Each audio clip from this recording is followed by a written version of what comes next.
You are an opposition MP, are you? Or Yes. how did you manage to get the legislation through? Because that is quite a feat.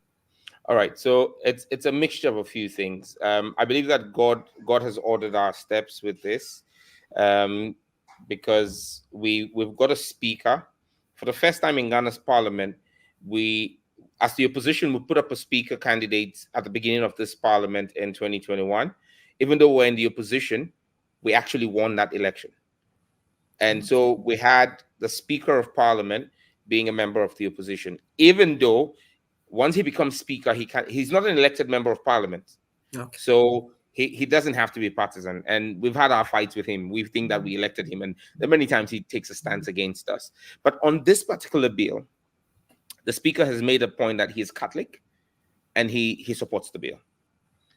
Now, we have decided to use what I will call soft diplomacy. The gay lobby calls it blackmail and intimidation. Different strokes for different folks. What I've basically done is, for example, when the bill was at committee level, the chairman of the Committee on Constitutional, Parliamentary and Legal Affairs is a member of the government side. And he frustrated the bill for a whole year.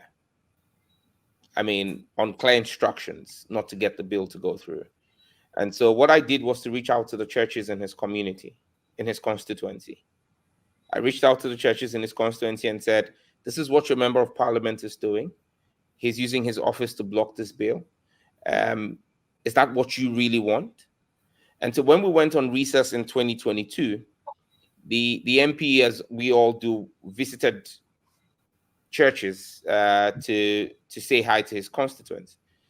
And he called me up after the first Sunday and said, what in God's name are you doing in my constituency? And I said, sorry, what are you talking about? And he said, well, I visited 4 churches, and the introduction in all those 4 churches was, here is our MP, the guy who is fighting the bill against homosexuality, the guy who is supporting homosexuality, and the guy who is fighting Sam George in the church, in Parliament. And the whole church started hooting at him. It happened to him in 4 churches on one Sunday. And then he immediately called me and said, when is the next meeting? We want to have a meeting with you. We need to move this bill. Because then he realized that there was political consequence for him. And that's what we did to all the government MPs.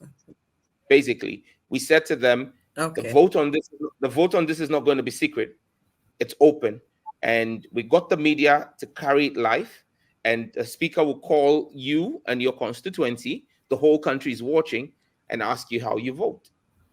Because, I mean, they have sponsored, the gay lobby have sponsored people to contest me in my primaries.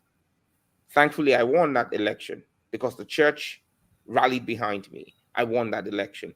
But if they could do that, it's also fair game for us to also rally our numbers against any member of parliament who chooses to stand against the bill. And so on this one, we've used soft diplomacy.